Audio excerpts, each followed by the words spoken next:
টপিকটা ডিসকাস করব সেটা আমাদের প্রত্যেকটা সিটিজেনেরই জানা খুবই দরকার। সো টপিকটা হচ্ছে, যদি ইন কেস অথবা ইন ফিউচার আপনাদের সাথে এরকম কোনো ঘটনা ঘটে তখন আপনারা কি করবেন। ঘটনাটা হচ্ছে, ইন কেস আপনাদের সাথে কোনো অফেন্স হলো, আপনারা কি করলেন, আপনারা পুলিশ স্টেশনে গেলেন। পুলিশ স্টেশনে গিয়ে পুলিশ স্টেশনে আপনাদের এফআইআরটা যে কমপ্লেনটা আছে সেটা পুলিশ স্টেশন থেকে কি করলো না রিফিউজ করলো অথবা ইগনোর করলো, যে না আপনার এফআইআর এখন নেওয়া হবে না।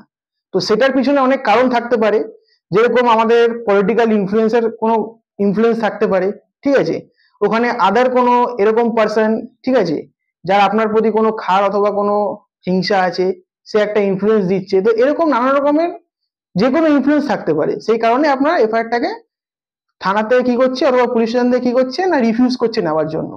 তো তখন আপনারা কি করবেন। তো তখন আপনাদের কাছে একটা প্রভিশন আছে, যেটা আমাদের নিউ ল, ঠিক আছে, যেটা হচ্ছে বিএনএসএস, তার মানে হচ্ছে ভারতীয় নাগরিক সুরক্ষা সংহিতা।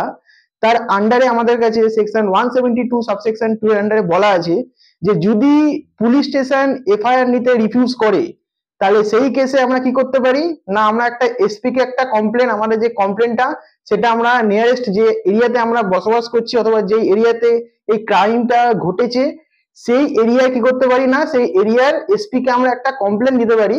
সেটা আমরা মেল দিয়েও দিতে পারি, বাই মেল, আর আমরা সেটা বাই পোস্টালও দিতে পারি। সেখান থেকে এসপি কি করবে না পুলিশ স্টেশনকে ডাইরেক্ট করবে যে এফআইআরটা আপনার নেওয়ার জন্য। আর তখন পুলিশের যে আইসি অথবা ওসি সে আপনার এফআইআরটা নেওয়ার জন্য সে বাধ্যতামূলক। তাও যদি এর পরেও যদি আপনাদের কোনো অ্যাকশন না আসে, এরপরেও আপনাদের এফআইআর রেজিস্টার করা হচ্ছে না অথবা রিফিউজ করা হচ্ছে পুলিশ স্টেশন থেকে, তখন আপনারা কি করবেন।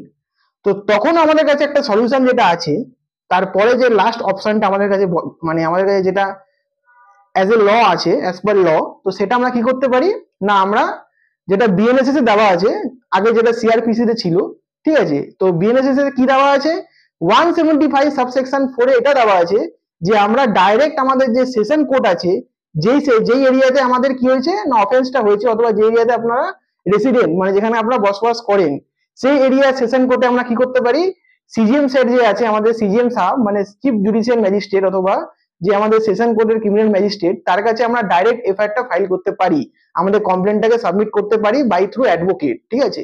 তো তখন কি হবে, তখন ম্যাজিস্ট্রেট কি করবে, ম্যাজিস্ট্রেট ডাইরেক্ট করবে ওই পুলিশ স্টেশনকে যে আপনার এফআইআরটাকে নেওয়ার জন্য। আর তখন আর কোনো পলিটিক্যাল ইনফ্লুয়েন্সের কাজ, তখন আর কোনো ইনফ্লুয়েন্সই কাজ করবে না, কেন সেটা ডাইরেক্ট কোর্ট থেকে ডাইরেক্ট করা হবে। তো এটা আপনারা মনে রাখবেন যে কোনোদিনও ভয় পাবেন না যে কোনো পলিটিক্যাল ইনফ্লুয়েন্সার অথবা এরকম কোনো লোক আপনার সাথে অফেন্স করলো, যে একটা বড় পলিটিক্যাল পার্টির বড় একটা কোনো মেম্বার, তার ফ্যামিলি, তো ইন কেস পুলিশ নেয় না, কারণ ওদের উপরে প্রেসার থাকে। তো তখন আপনাদের কাছে এই দুখানা সলিউশন থাকবে, নিজেকে বা নিজের সাথে যে আপনার সাথে যে ঘটনাটা ঘটেছে তার জন্য জাস্টিস পাওয়ার জন্য, ঠিক আছে। তো এরকম লিগাল টিপস আর লিগাল সলিউশন পাওয়ার জন্য আমার পেজটাকে ফলো করবেন। ধন্যবাদ।